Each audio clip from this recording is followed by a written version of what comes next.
நமக்கு அது எப்படி உருவாகுதுன்னு நமக்கே தெரியாது, ஆனா உருவாகும். புரியுதா நான் சொல்றது? அந்த நம்பிக்கை ஏன் உங்கள்கிட்ட வரமாட்டேங்க? ஏன் நம்பிக்கை இழந்துட்டு தவிக்கிறீங்க?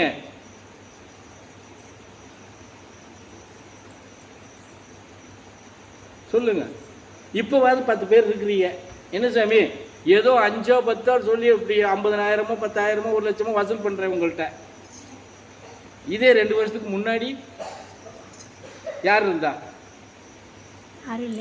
அப்புறம் எல்லாம் யாரு இருந்தான்னு சொன்னா இருந்தாங்க. யார் இருந்தா? என் குருநாதர் இருந்தார். அவர் இல்லாம நான் எதுவும் செய்யல.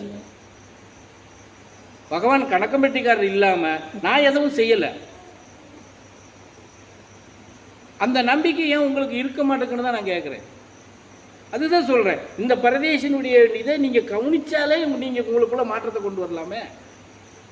இவர் எப்படிடா செயல்படுறாரு? எந்த நம்பிக்கையில் இவர் பயணம் பண்றாரு?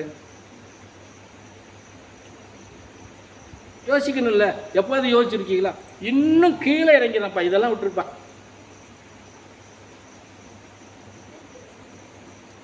அரிசி, பருப்பு, சிலிண்டரு, இந்த காத்தாடி ஓட்டு உட்காந்துருக்குறோம், கரண்ட் பில்லு, யோசிங்க பார்ப்போம். இதில் இருக்கிறவங்க எத்தனை பேர் சாமி இந்த வருஷம் இந்த மாதம் கரண்ட் பில் கட்டிக்கங்க அப்படின்னு சொன்னவங்க, சாமி மாதத்துக்கு 2 சிலிண்டர் 3 சிலிண்டர் இறக்குறீங்களே, இந்த மாதம் சிலிண்டருக்கு நான் கொடுத்துறேன்னு சொன்னவங்க எத்தனை பேர் இருக்கீங்க? அது என் பிள்ளைங்க ரொம்ப தங்கமான பிள்ளைங்க.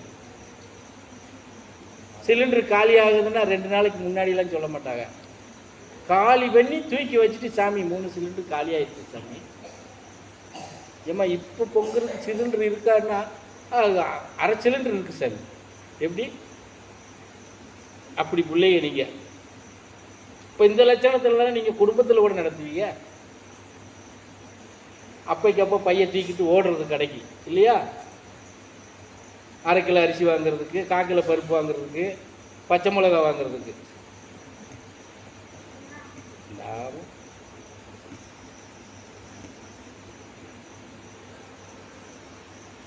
சொல்லுங்க சாமிகா, எதை பண்ணுனா நீங்க நம்புவீங்க? அதாவது சொல்லுங்க. எதுக்கு போட்டு நான் மூச்சு பிடிச்சி கத்திக்கிட்டு இருக்கேன்? எனக்கு கோபம் வருது, என்ன பண்றது? என் காலனி எடுத்து நானே தான் என் மண்டையில சப்பு சப்புன்னு அடிச்சுக்கிறேன். ஏன்னா உங்க காலனி எடுத்து அடிச்சோம்னா பாவம் உங்களுக்கு சேர்ந்துடும். அதனால என் காலனியே எடுத்து நானே அடிச்சுக்கிறேன். சொல்லுங்க, என்ன பண்ணுனா நீங்க உங்களுக்கு நம்பிக்கை வரும்? அதாவது சொல்லுங்க.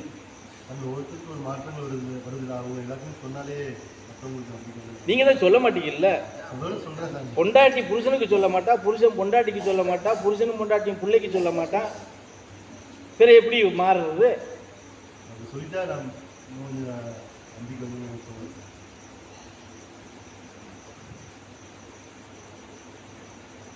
அது நான் என்ன சொல்றேன், அதை சொல்றேன்ல. நீங்க பண்ற பயணத்து மேல உங்களுக்கு நம்பிக்கை வந்தாதான் சாமி நீங்க இன்னொருத்தர் மேல நம்பிக்கை வைப்பீங்க. உங்க பயணத்து மேலே நீங்க நம்பிக்கை இல்லாம தானே பயணம் பண்றீங்க.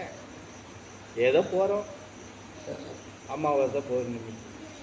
நான் அதை என்ன சொல்றேன்னா, அதுக்கு பேசாம சொன்ன மாதிரி எங்கனே சிவன் கோயிலோ பெருமாள் கோயிலோ பிள்ளையார் கோயிலோ போய் அண்ணன் வந்து சாமியை கும்பிட்டு பேசாம போயிடலாம். அது நம்மளை இப்படி இருக்கணும்னு சொல்லாது. எப்படி?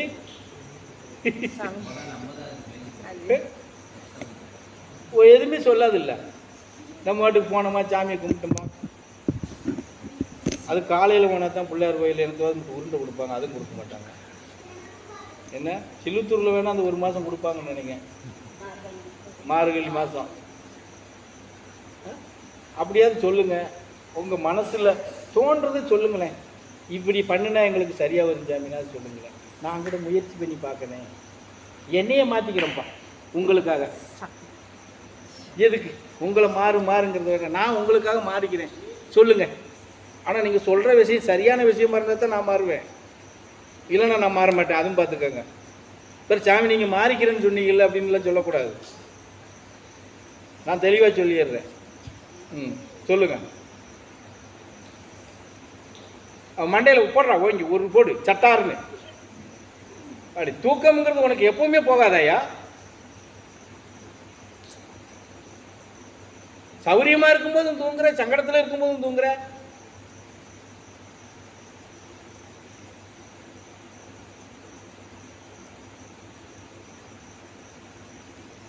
என்ன சொல்றாங்க, என்னத்தை நம்ம எடுத்து போனா முடியும்? அது கிடையாது. தூங்கணும். தூங்குறதுக்கு பேசாம அங்கனே படுத்து தூங்க வேண்டியதானே. சொல்லுங்க சாமி, வாயை பொத்திக்கிட்டே இருக்காதீங்க.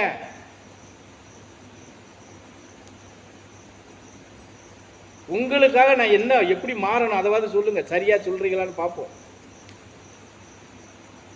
மாசம் இருக்கு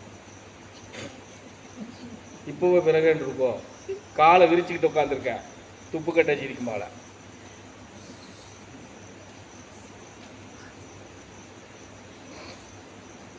சொல்லுங்க.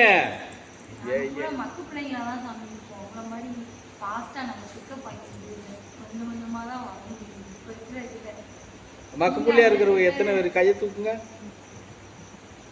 அதாவது ஒத்துக்கிறீங்களான்னு பார்ப்போம்.